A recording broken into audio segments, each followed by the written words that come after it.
I would basically only refer to the words of High Representative yesterday at the presentation, where he outlined actually the procedure, what happens now with this new joint communication on the EU-US agenda for this global agenda.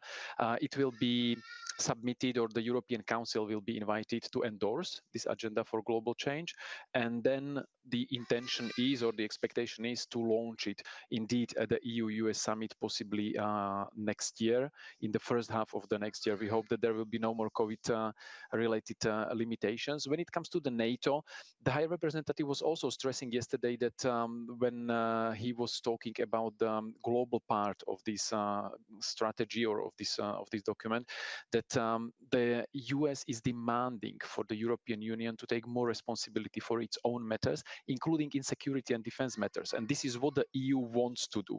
So the EU wants to continue working on our capabilities to enable the European Union to become a stronger global partner, in particular for the EU-US relations. And this is important to the second part of your question, in complementarity to the NATO.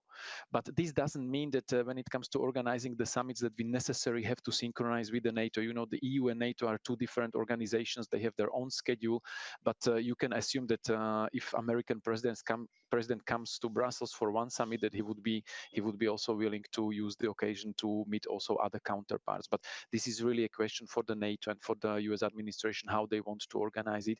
But we hope that it will be possible to organize the EU-US summit in the first half of the next year.